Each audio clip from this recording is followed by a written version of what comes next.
دوستو آج ہم بات کرنے جا رہے ہیں حاجی ملنگ بابا کے ایک ایسے مشہور اور تاریخی واقعات کی جو حاجی ملنگ درگاہ کے روایتوں میں اکثر بیان کیا جاتا رہا ہے۔ دوستو واقعے کے مطابق حضرت حاجی ملنگ بابا، جنہیں آج ہم سب لوگ بابا عبد الرحمن ملنگ کے نام سے بھی جانتے ہیں، 12ویں صدی کے آس پاس مڈل ایسٹ سے ہندوستان آئے تھے۔ آپ نے اپنے کچھ ساتھیوں کے ساتھ برہمن واڑی کے علاقے میں کوچ کیا اور اس وقت اس علاقے پر کنگ نالا دیو کی حکومت تھی۔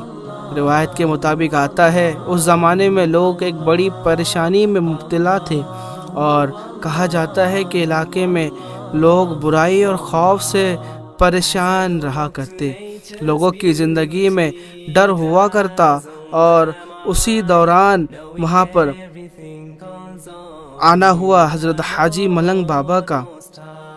دوستو سفر ان کا بہت لمبا تھا، قدیم تھا۔ حضرت بابا اور ان کے ساتھی تھکے ہوئے تھے، انہیں پیاس لگی ہوئی تھی، تو وہ ایک برہمین کیٹکر کے پریوار کے گھر کے پاس پہنچے اور ان سے پانی دریافت کیا۔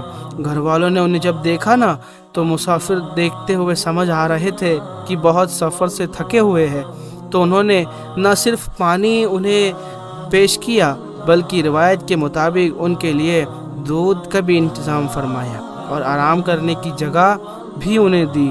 یہ ایک چھوٹا سا عمل تھا، لیکن اس میں انسانیت چھپی ہوئی ہے، مہمان نوازی چھپی ہوئی ہے اور قدردانی چھپی ہوئی ہے، اور ایک دوسرے کے لیے محبت چھپی ہوئی ہے۔ حاجی ملنگ بابا نے جب اس نیک رویے سے خوش ہوئے نا تو اور برہمن پریوار کو دعا اور برکت کی دعا دی۔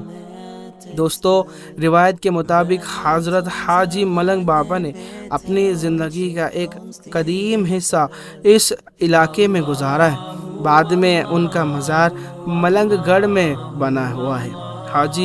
آج حاجی ملنگ درگاہ مہاراشٹر کے مشہور روحانی مقامات میں شمار ہوتی ہے۔ سب سے خاص بات یہ ہے کہ یہاں صرف ایک مذہب کے لوگ نہیں آیا کرتے، مختلف مذہب اور عقیدوں سے تعلق رکھنے والے لوگ یہاں حاضری دیا کرتے ہیں۔ روایت کے مطابق آتا ہے کہ درگاہ کی دیکھ بھال اور رسومات میں ہندو اور مسلم دونوں طرف سے لوگوں کا حصہ رہتا ہے۔ یہی بات حاجی ملنگ درگاہ کو ایک خاص پہچان دیتی ہے۔ دوستو حاجی ملنگ بابا کے ساتھ دو اور بزرگوں کی روایت بھی مشہور ہے، حضرت بختیار شاہ اور حضرت سلطان شاہ۔ یہ دونوں حاجی حضرت ملنگ بابا کے ساتھ مرید تھے۔ کہا جاتا ہے کہ وہ بابا کو واپس اپنے وطن لے جانے کے لیے آئے تھے، لیکن حاجی ملنگ بابا نے وہاں سے واپس جانے کے بجائے ملنگ گڑھ میں رہنے کا فیصلہ کر دیا تھا۔ پھر کیا تھا کہ ان دونوں ساتھی بھی بابا کی خدمت کے لیے وہیں رک گئے۔ اسی ایک روایت کا رسم پیدا ہوئی ہے، جب زائرین ملنگ گڑھ کی طرف جاتے ہیں تو پہلے حضرت بختیار شاہ کی درگاہ پر سلام پیش کیا جاتا ہے، اسے کہا جاتا ہے پہلی سلامی، اور اس کے بعد حضرت سلطان شاہ کی درگاہ پر حاضری دی جاتی ہے، اسے کہتے ہیں دوسری سلامی، اور پھر حضرت بابا ملنگ بابا کی درگاہ پر سلام پیش کیا جاتا ہے۔ دوستو اب آتے ہیں حضرت حاجی ملنگ بابا سے جڑی ایک اور مشہور روایت پر۔ بابا کے گھوڑے دلدل۔ مقامی روحانی روایت کے مطابق ملنگ گڑھ کی پہاڑی پہلے آج کے مقابلے میں بہت زیادہ اونچی بتائی جاتی ہے، کیونکہ پہاڑی راستہ تھا۔ جب حضرت حاجی ملنگ بابا اپنے گھوڑے دلدل کے ساتھ پہاڑی کے پاس پہنچے نا تو روایت کے مطابق گھوڑے کے قدموں اور بابا کی برکت سے پہاڑ کا راستہ آسان ہوتا گیا۔ جیسے جیسے بابا آگے جایا کرتے ان کے گھوڑے کے ساتھ، ویسے ویسے راستہ اور آسان بنتا جا رہا تھا۔ ایک جگہ کے بارے میں یہ بھی روایت ہے جہاں دلدل کے خر نے پہاڑی کو چھوا، وہاں سے پانی نکلنے لگا۔ اس جگہ کو گھوڑے کی تاپ کے نام سے جانا جاتا ہے۔ آج بھی کئی زائرین اس پانی کو عقیدت کے ساتھ دیکھتے اور لے جایا کرتے ہیں۔ لیکن یہاں ایک بات یاد رکھنا ضروری ہے، یہ واقعات جو میں نے آپ کو سنائے روحانی اور مقامی روایت کے طور پر بیان ہے۔ اس کی تفصیلی تاریخی تصدیق کئی جگہ مختلف مقامات پر ملتی ہے۔ دوستو، حاجی ملنگ کی سب سے بڑی بات ان کا جو پیغام تھا شاید کسی ایک کرامات کا واقعہ نہیں ہے، بلکہ لوگوں کو جوڑنے والی روایات ہے۔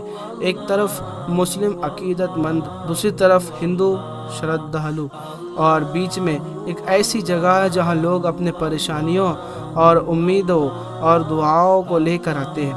حاجی ملنگ بابا سے جڑی روایتیں ہمیں ایک بات یاد دلاتی ہے کہ مہمان نوازی بہت بڑی چیز ہے، انسانیت بہت بڑی چیز ہے، خدمات سب سے اہم حصہ رکھتا ہے، اور ایک دوسرے کے عقیدے کا احترام بھی رکھنا بہت بہت ضروری ہے۔ یہ سب بھی روحانی زندگی کا حصہ ہے۔ دوستو، ولی اللہ کی زندگی سے جڑی روایت کا مقصد صرف حیرت پیدا کرنا نہیں ہوتا، ان کا اصل مقصد ہوتا ہے بلکہ انسان کے اندر کے محبت، خدمات اور اللہ کی یاد کو زندہ کرنا۔ ان کا اصل مقصد ہوتا ہے وہ مرے ہوئے انسان کے دل کو زندہ کرنا۔